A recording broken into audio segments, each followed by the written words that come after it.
name is Gwen Olson, and I am the author of Confessions of an RX Drug Pusher. I'm a 15-year veteran of the pharmaceutical industry, and I left in the year 2000.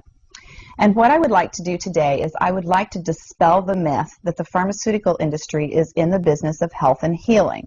Because in fact, what the pharmaceutical industry is in the business of doing is disease maintenance and symptoms management. They are not in the business to cure cancer, to cure Alzheimer's, to cure heart disease, because if they were, they would be in the business of putting themselves out of business, and that in fact doesn't make sense. I don't want people thinking that I am a conspiracy theorist, because in fact there is no theory behind what I'm telling you. It's all provable.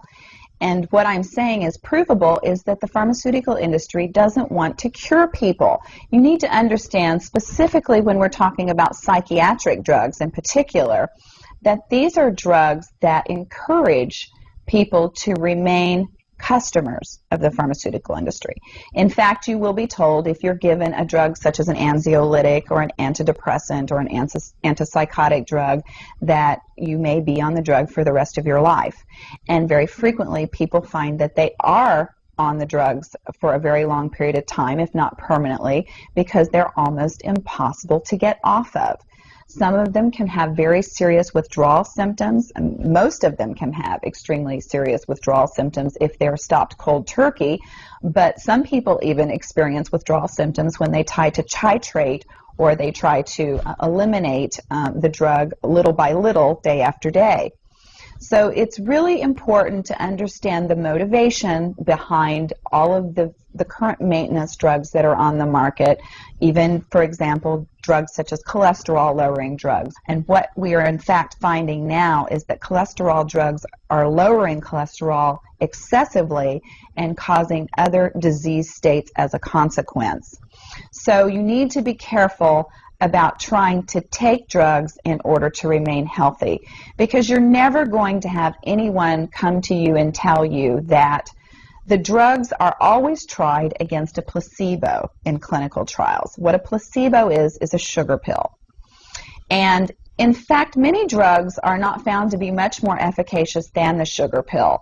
And in a case in point actually is the recent clinical trials that were released in the meta-analysis that came out of the UK on antidepressants, on the newer SSRI, selective serotonin reuptake inhibitor antidepressants. And what was found was the information that activists and other researchers have known for decades, was that antidepressants are no more effective than placebo, no more effective than sugar pills. But yet there are over 44 million people that have been taking these antidepressants, and a large number of them people that have mild to moderate depressive episodes. In fact, they prove that the antidepressants were not effective in anyone with the exception of some of the most severely depressed patients. And I can tell you from personal experience that there are a number of things that depressed patients can do to improve their mental status aside from drugs that are quite effective, and in fact more effective than placebo. Another recent study that was released showed that exercise was in fact more effective than either placebo or the antidepressant drug that they were compared to. But just like Bill Maher said in his show, you know, we're never going to hear any ads on television that are sponsored by anybody saying, you know, the New England Journal just announced that exercise is twice as effective as antidepressants in curing depression. Ask your doctor if getting your butt off the couch is right for you.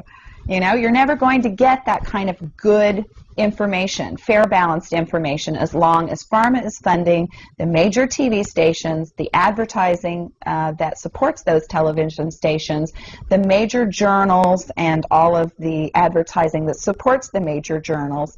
You just have to be commonsensical people and understand that the pharmaceutical industry makes 5 to 6 times the amount of money as any of the other Fortune 500 companies in the United States of America. They are not not going to easily or readily give up that income. And we are, in fact, considered a human commodity. Our loved ones, our children, our elderly are considered cash cows that are preyed upon by pharmaceutical reps such as myself, who are encouraged to go in and build market shares without thinking about the consequences to patients, without knowing the misinformation that they are distributing, without being aware that the clinical data has been contrived, or that the patient populations have been cherry-picked, or that the side effects have been minimized and reported in such a manner that it doesn't present the information correctly. I spent 15 years in this industry. I was one of the best, but I'm here to tell you that the industry has run amok, that we are at a severe crossroads in this nation, and that we have got to take our power back, and we have got to start making the pharmaceutical industry accountable for their actions and for the defective products that they're putting on the market.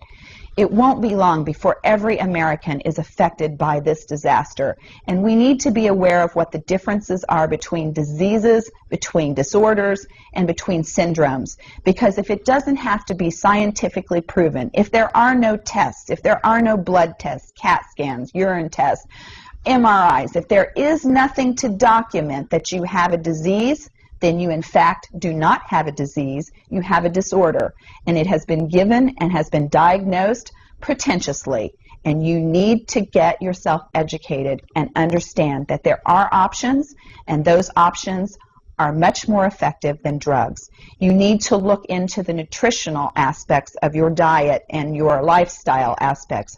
Are you exercising? Are you taking care of yourself in the ways that you need to be proactive about your health? Because once you start down the road of taking one prescription drug on top of the other, you will be a lifelong customer for the pharmaceutical industry, and your choices will be truncated. So I would like to ask you to please self-educate, be proactive, and share the information with others. The next victim could be someone that you love. Thank you.